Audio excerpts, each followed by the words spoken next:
My greetings to everyone. In the ongoing series of Art of Being Happy, today we will be talking on India's performance in Global Happy Indices, in which I will try to encapsulate the introduction to Global Happiness Indices and their significance, followed by the World Happiness Report, the trends in India as far as the happiness index scores over the years are concerned, the factors influencing the India's happiness scores, followed by urban and rural areas in India, and the impact of COVID-19 on India's happiness levels. And the last is that I'm going to cover the future prospects for India's performance in Global Happiness Indices. So let's start the introduction part to the Global Happiness Indices and their significance. The Global Happiness Indices are measured that assesses and ranks the happiness and the well-being of the people in different countries or the region around the world.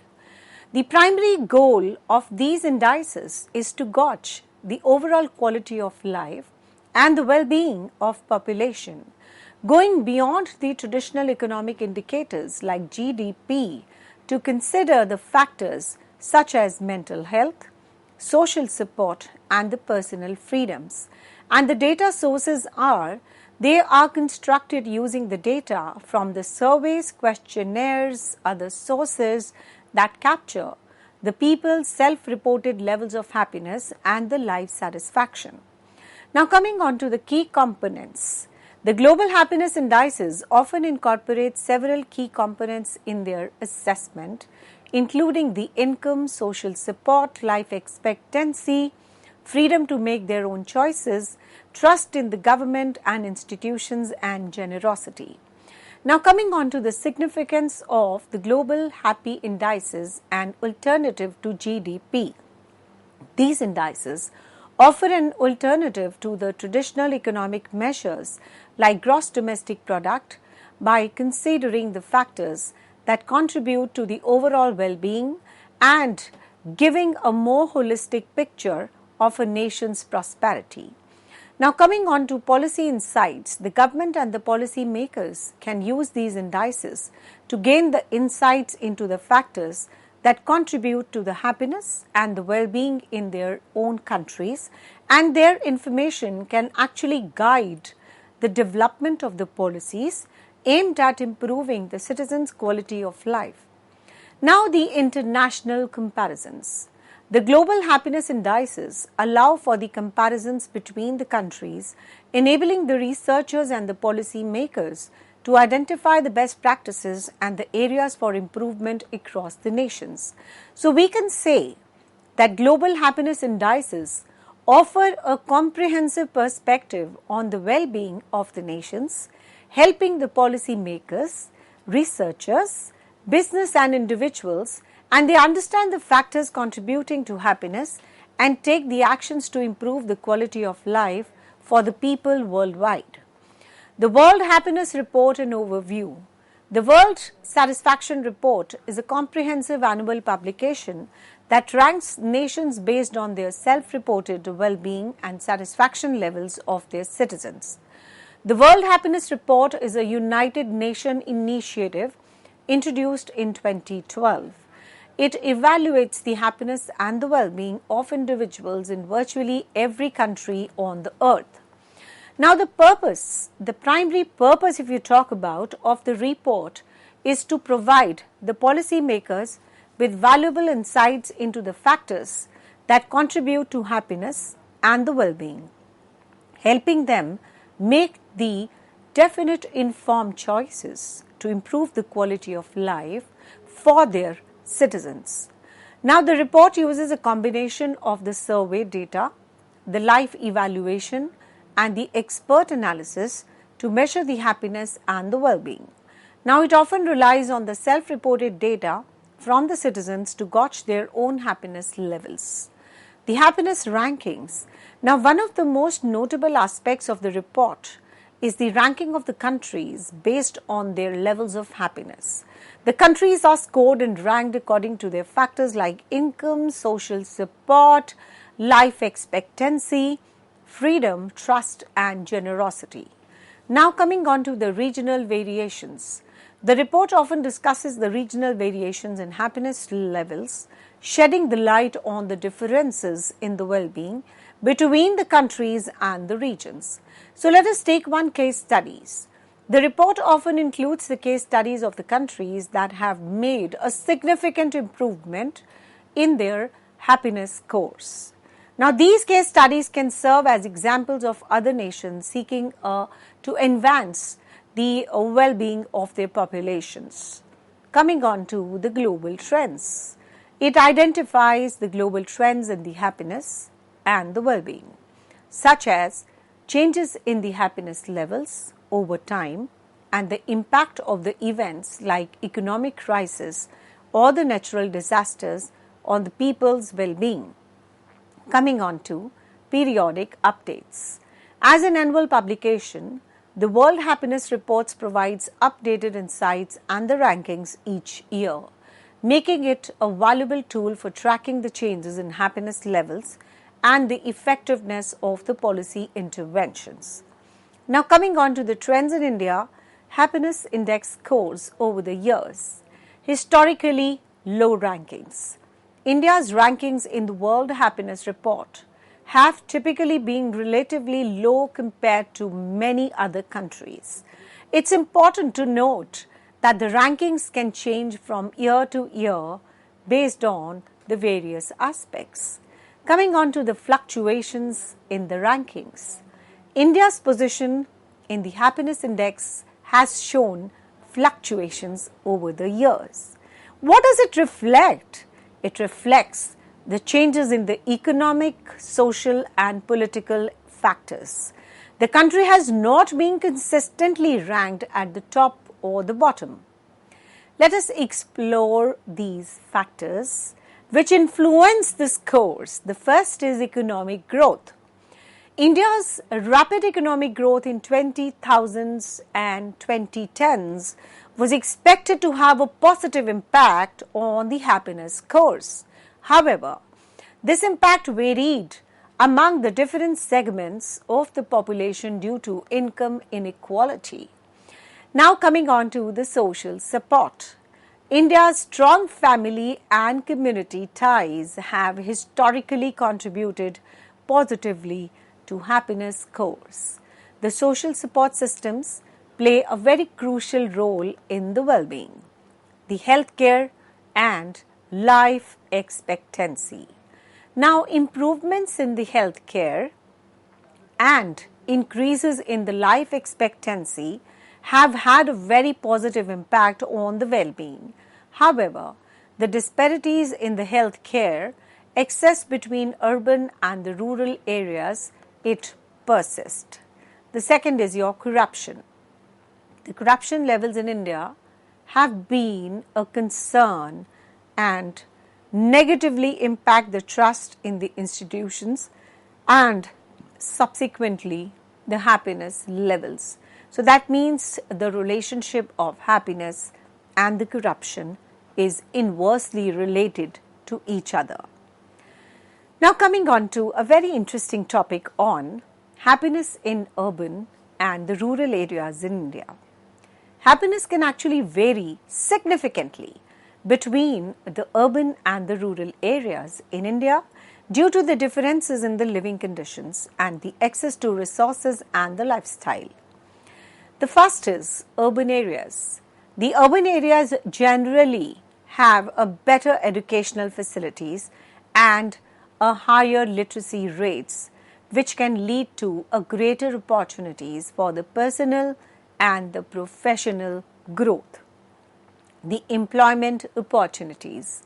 The urban areas offer a wider range of job opportunities, including the formal employment in the various sectors such as IT, finance and manufacturing. So this can actually lead to a higher income and a sense of financial security. Then we have is the infrastructure. The urban area typically have a better infrastructure, including the roads, transportation infrastructure, including the roads and access to the basic amenities like electricity, the clean water, which can actually enhance the overall well-being. Next we have is the social and the cultural activities. The cities offer a vibrant social and the cultural scene with access to the theatres, museums, and the restaurants and the recreational activities. So, theatres also contribute to it as far as the social and the cultural activities are concerned, and this can actually contribute to a more fulfilling lifestyles. Next we have is the diverse communities. The urban areas tend to be more diverse in terms of culture, regional, ethnicity, which can actually lead to a greater exposure to the different perspectives and the ideas, potentially enhancing the happiness through a sense of inclusivity. So, happiness in India is influenced by the various factors including the lifestyle, economic opportunities, social support and the living conditions. And individual experiences can actually vary significantly between the urban and the rural areas, emphasizing the complexity of the happiness. Now, coming on to a very important topic called the impact of COVID-19 on India's happiness levels. The COVID-19 pandemic has had a significant impact on India's happiness levels, affecting the various aspects of life across the country. Now, here are some different ways in which the pandemic has influenced the happiness in India. The health concerns and the loss of lives. The pandemic has led to widespread health concerns, fear of infection, loss of lives, causing anxiety and the stress among the population, resulting in a decline in the overall happiness. Now coming on to education disruption. The school closures and the disruptions in the education system have affected the students' learning and the mental health. So this has caused the stress and the concern for the parents and the students alike. The social isolation, the lockdowns, restrictions on the social gatherings have led to the social isolation for many individuals. The loneliness and a lack of social interaction can negatively impact the mental health and the happiness. The misinformation and the fear. The spread of misinformation and the fear mongering about the COVID-19 on the social media and other platforms has further contributed to anxiety and the confusion amongst the population. The pandemic impact on the happiness varies across the different populations and the regions in India and the other countries. To mitigate the negative effects, the measures like addressing the mental health needs, providing the financial relief, ensuring the universal vaccine accessibility are being implemented. Now, the future prospects for India's performance in the Global Happiness Indices.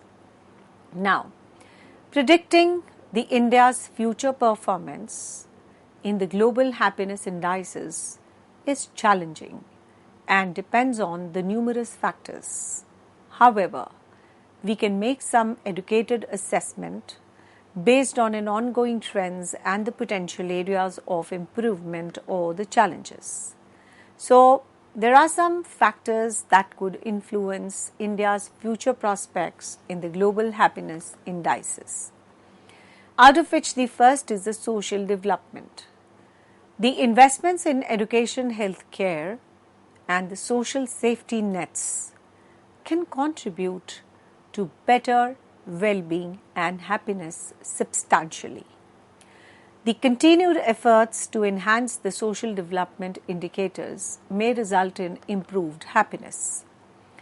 Next is your mental health awareness. The increased awareness of the mental health issues and the efforts to reduce the stigma surrounding the mental health could lead to a better overall mental well-being and contribute to higher happiness levels. Next we have is the environmental sustainability.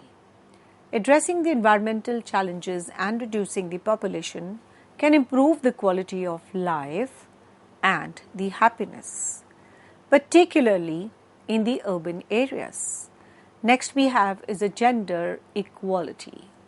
Further progress in achieving the gender equality and empowering the women can lead to increased happiness, as gender disparities often affect the overall well-being. The social support networks. Strengthening the social support networks both at the community and the national levels can actually foster a sense of belonging and the happiness. So this is what we actually have to comprehend and think about the overall aspects of the index as far as the India's position of the global happiness indices are concerned. So let me give you a small recap of what we did here. The global happiness indices are the measures that assesses and ranks the happiness and the well-being of the people in different countries and the region. We discussed that there are some important factors which are actually instrumental and in contributing to this particular index. We talk about the overall quality of the life, what the people are leading, and there are some factors which are beyond the economic factors like GDP, the mental health, social support, and the personal freedoms. Now here a keynote thing which we have to consider is that everything is self-administered, and the data also what we collect is a self-reported data of the happiness, that we have to give the reports on our own, that whether we are happy or not, or whether we are leading a self-satisfied life or not. So this is the most the limited part or the limiting factor as far as the happiness indices are concerned, that it is self-reported. So sometimes this kind of a data is not very significant to be taken into account. So when we talk about the global happiness indices, if you do the critical analysis of this, so this will have some key contribution and the assessments like the income of the individual, the kind of the social support systems we are getting, the kind of a life we are leading as far as the expectancy part is concerned, because the life expectancy rate is straight away connected to the medical terms here, and the medical assessment and the medical help what we are getting in a particular country. So the individual has actually got a complete choice as far as these components are concerned, and your trust as far as the exchequer of the country is concerned, that is the government and the institutions, and the kind of generosity steps what they are taking towards this. And of course, if you talk about the significance part of the happiness global indices, these indices offer an alternative to the traditional economic measures like gross domestic product, by considering the factors that contribute to the overall happiness, but giving a more holistic picture of the nation's prosperity. Because if you talk about the GDP and the happiness indices, that global domestic product centers around the economic factors, and whereas if you see about the global happiness indices factors, it is taking into account the happiness nucleus and the centers, and make it more holistic in nature as far as the nation's prosperity part is concerned, because it is not going to only give you the policy insights, but also some international comparisons which are more comprehensive, and which is being helped by the different stakeholders like the different domains and the factors to be considered into it, like the well-being of the nations, helping the policy makers, researchers, businessmen, and to understand the factors which actually contribute to the happiness and improve the quality of the life of the people, not only in India but across the globe. So we have the reports of this which is actually, if you talk about the reporting part, it's an annual, publication which ranks the nation countries into, the levels of the happiness they have, the level of the satisfacting levels they have, or the satisfied what they are leading to. So it is definitely an initiative of United Nations, and it evaluates and the well-round progress of the individual countries on the earth, which gives a very comprehensive picture and a holistic picture of the overall development of the individuals. So basically, if you talk about the centering part or the report of this factor is concerned or the report is concerned, it is being provided by the policy makers with a very, very valuable, important, key critical factors that actually contribute to the happiness and the well-being of the individuals. And of course, the overall domain what we discussed is about the methodology which is being used in the annual publication of this kind of a report.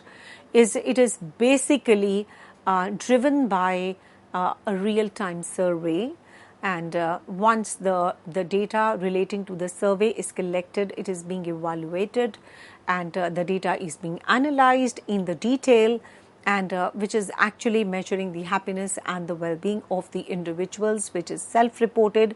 And here we try to read between the lines, we try to gauge our own happiness levels, which is definitely based on some key parameters which has already been discussed.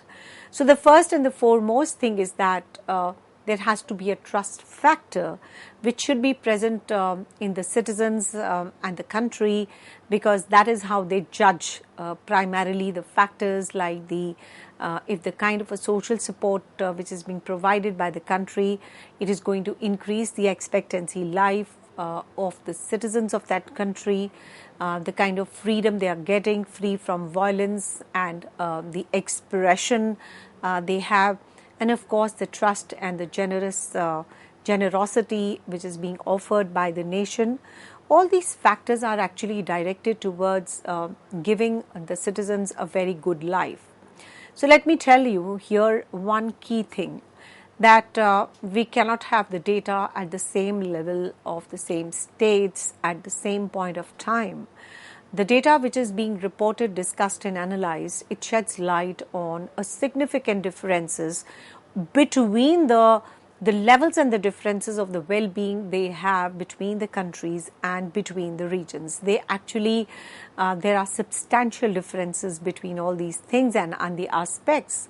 So definitely, we have to see the global trends, we have to see the national trends, and sometimes do a very significant comparison between the India and the global trends, and it actually identifies the global trends in the happiness and the well-being levels and how it is being different, and how the happiness levels of the individuals as far as the happiness index is concerned, how does it vary, why do they vary, and in terms of the natural disasters also, what is the significant turn and twist in this index levels.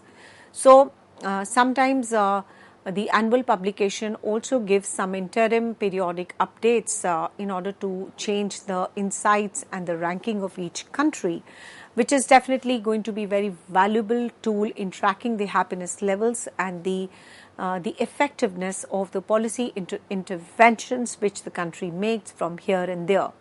So as far as the trends in the India's happiness levels are concerned, there is one key thing which I want to add here, that there is not a linear kind of a change what we observe. There has been a turn and a twist, and we are not able to have the significant trend as far as the happiness and the index level is concerned. It has been significantly varying from year to year, from region to region, from time to time, and the happiness index has shown a significant level of the fluctuations over time period as far as the changes in the economic, social, political factors are concerned. So we could not see any kind of a significant factors, although there are some key factors which I would like to highlight at the end: the economic factors, the social support levels, the healthcare and the life expectancy levels, the corruption levels, etc. They actually impact the key levels of the happiness as per as the India in the different global periods and at the different time periods and in the different states are concerned. So also if we talk about the global and the urban areas, there are some significant differences in the facilities, in the living conditions, in the lifestyle. So all these factors, they actually contribute to the happiness levels and the index in India.